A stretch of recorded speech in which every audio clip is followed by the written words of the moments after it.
ရှာပပမာစတာခန်းပါတယ်တောင်းကလာ VIP 9ရက်ကွက်ဇာနီ10လမ်းမှာရှိတဲ့လူလုံးဝမနေရသေးတဲ့တိုက်အသစ်ဆက်ဆက်လေးနဲ့မိတ်ဆက်ပြီးသွားမှာဖြစ်ပါတယ်ရှင်။လုံကြီးနေအရန်များလို့အယောင်ခန်းတိတ်မထွက်တဲ့လူကြိုက်အရန်များပြီးတန်ရှင်းတဲ့ရဲ့အေးချမ်းတဲ့ပတ်ဝန်းကျင်မှာနေကျင်နေဆိုရင်တော့ဒီခန်းလေးရှိပါမယ်ရှင်။အခန်းလေးကတော့ပေ20 60ပေါ်မှာဆောက်ထားတယ်18ပေ54ပေရှိရဲ့တတိယထပ်အခန်းလေးပဲဖြစ်ပါတယ်ရှင်။ခန်းထဲဝင်လိုက်ပြီဆိုလို့ရှိရင် fully furnished ကိုမှ modernized design အနေနဲ့လုပ်ထားတယ်ဧကန်းကျယ်ကြီးကိုမြင်တွေ့ရမှာဖြစ်ပါတယ်ရှင်။ဖျားကန်းလေးတည်တံ့ပါမယ်။ဆိုဖာစတီလေးလည်းပါမယ်။ TV စင်လေးလည်းပါမယ်။မီလုံးမီဆိုင်ကိုလုံးဝ share ကိုပြင်ပေးထားပါတယ်ရှင်။ပါကီအထူသားကြီးခင်းပေးထားမယ်။ရှောက်လန်းလေးလည်းတော်တော်လေးကျယ်တယ်။ရှောက်လန်းဘေးပက်လည်းမှာဆိုလို့ရှိရင်လည်းနေရန်အလှတွေနဲ့ကို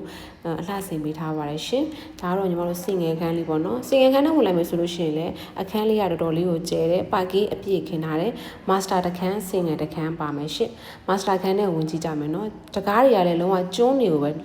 ထည့်ပေးထားတယ်ရှင်။ master ခန်းထဲမှာဆိုလို့ရှိရင်လည်းညီမတို့ရေချိုးကိုင်းသားတွဲရလေးပါမယ်။ကြွေပြားခင်းထားတယ်၊ကြွေပြားကတ်ထားတယ်။တောင်းကလာရေကတော့ပြောစရာမလိုအောင်ကိုရေကောင်းပါတယ်ရှင်။နရံကတ်ဗီဒီယိုလေးလည်းပါမယ်။ကရှင်ခန်းထဲဝင်လိုက်မယ်ဆိုလို့ရှိရင်လည်းကြွေပြားခင်းထားတယ်။ပြီးရင်ကရှင်ကက်ဘိနက်တို့ပါပြီးသားပါရှင်။ location အနေနဲ့ကလည်းဝေဇန်ရမိန်လမ်းမှာမြစ်တာမိန်လမ်းမှာတစ္ဆာမိန်လမ်းမှာသူမင်္ဂလာမိန်လမ်းမှာတော့လည်းနီးပါတယ်ရှင်။ရေချိုးကိုင်းသားပိုးတိုင်းဘေးစင်ပါမယ်ရေဘူးရေပါမယ်ရေချိုးကိုင်းထဲမှာဆိုလို့ရှိရင်လည်းဘေးစင်တွေကအစားထည့်ပေးထားတယ်ဖက်ရှင်၅မျိုးသုံးလို့ရတယ်ရှာဝါပတ်နေလည်းပါမယ်ပြီးတပတ်တွေတင်လို့ရတဲ့တန်းလေးတွေကအစားအကုန်လုံးထည့်ပေးထားတယ်အခန်းလေးကတော့တော်တော်လေးကိုမိမိုက်